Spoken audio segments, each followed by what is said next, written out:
Pagan Nightly News with anchor Ed Hubbard and the Pagan Nightly News team.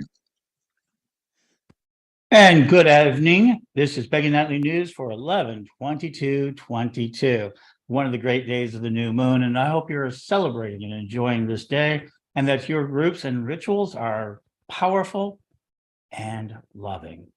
So tonight we're going to start out with a story brought to us by The Wild Hunt. Wildhunt.org is one of the leading news services that publishes on a daily basis with lots of news. And in today's Pagan Notes, they brought us the story about the city of Tuscumbia, Alabama, which has raised concerns over a special use permit issued to the Festival of Yule event.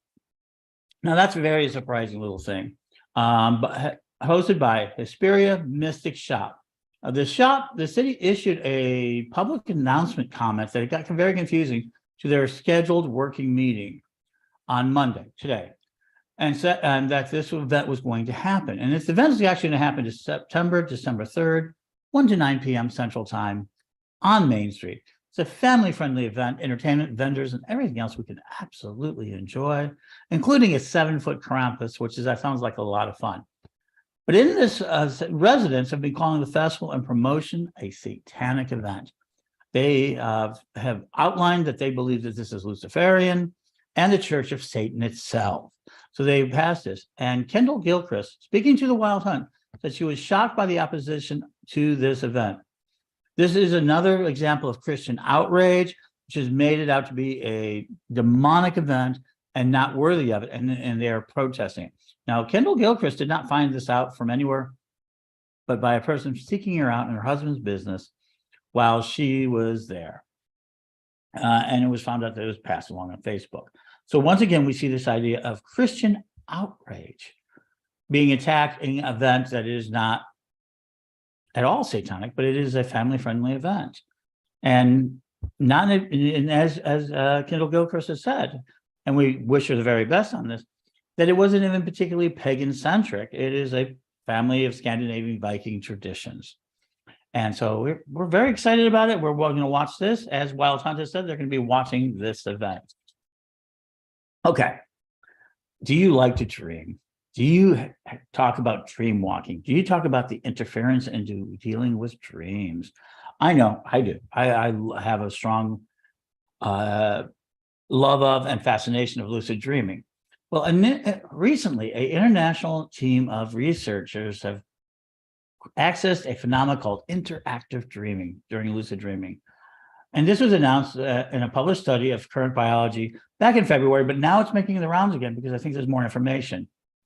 Karen Conkley, PhD student, was the first author of this report, who correctly announced that they have been able to make contact with people while they're in the dream state by utilizing REM activities and other types of activities, and that they're working on it. And they worked on it across countries. They had over 36 subjects involved with this study, and that I believe the studies are continuing on, maybe finding out something more.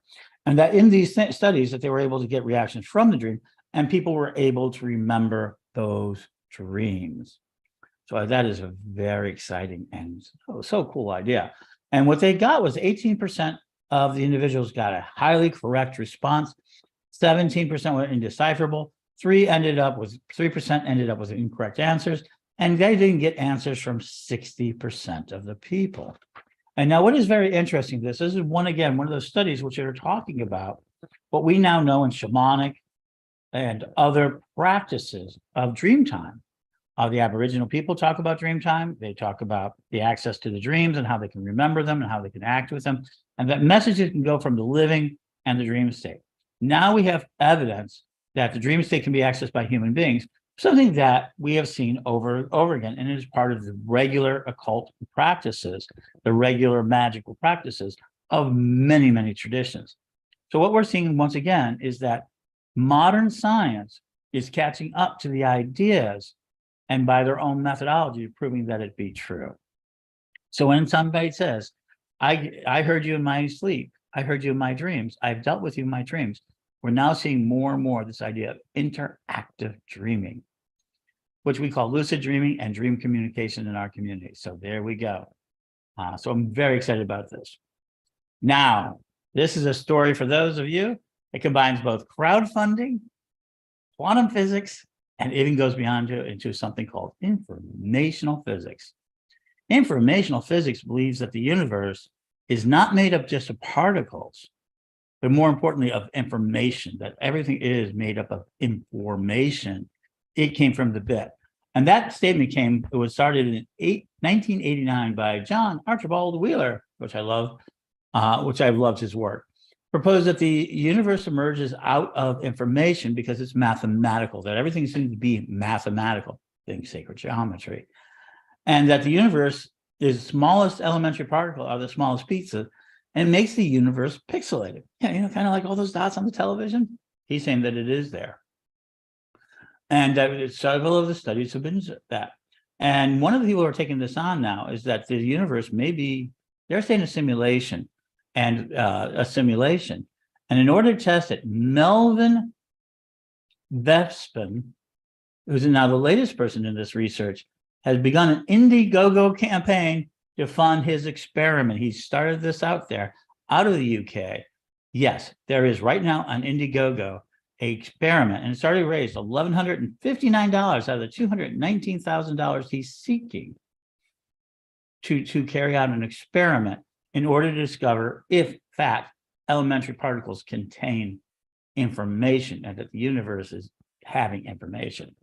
So for us, these experiments into what they now call informational physics, the idea of informational beings, this idea that the universe is made up of information, is really right along the ideas that we believe of our creative visualization, of our issues of the idea of Hinduism, where Brahma sleeps and we're all part of the dream. This is all illusion. This is all Maya. So what has been generally considered a metaphysical and oftentimes discredited things is now coming into the universe as being that the universe is panpsychic, or that there is consciousness, or more importantly, information in everything, and that we live in a universe in which we are not ourselves just information, but come for it. Some people are now utilizing this term in sort of the chaos magic or techno magic to refer fairies and other entities such as gods and egregors as informational energy bodies. So that is a very exciting, as you know, that I'm very much into that. So I truly love the site. And Michael Vest, right there on Indiegogo, is now conducting an experiment, is seeking $219,000 from a crowdfunded place to begin experimentation to prove the universe is informational and not necessarily as physical as we think. Wow, the idea of the universe is pixelated. I love that idea. Witchfest, talking about another event, has announced July 7th through the 9th, 2023. They're coming back to New York, and they're going to have the one-day outdoor festival and 3 days of online festival. This is the place that Ravenhawk,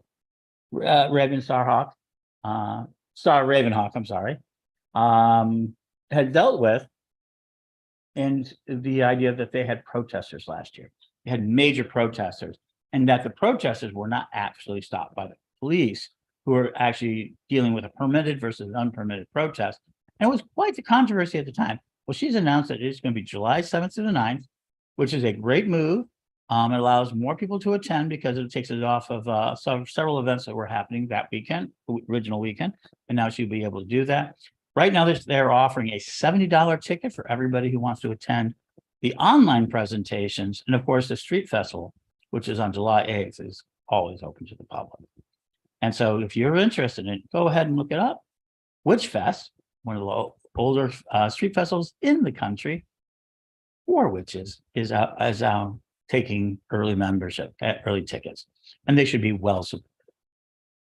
And so there we go. And those are the main pieces of the news today. Today, I want to offer a little bit of an editorial.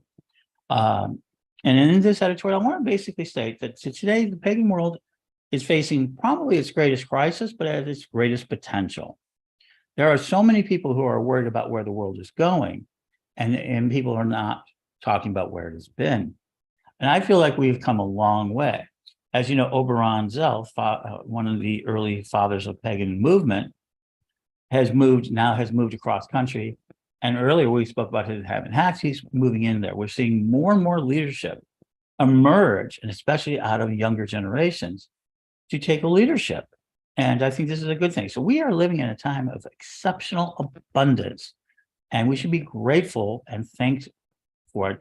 And I am looking for those people who are leaders, who are teachers, who are facilitators, who are blessed, and the people who love to talk, and people just want to help. I think they should be honored. So we were going to be announcing pretty soon. We're going to look for those individuals that should be honored on a regular basis. And if you have somebody you think should be honored, paganworldtv@gmail.com. We're looking for reporters across the board as we go and evolve this.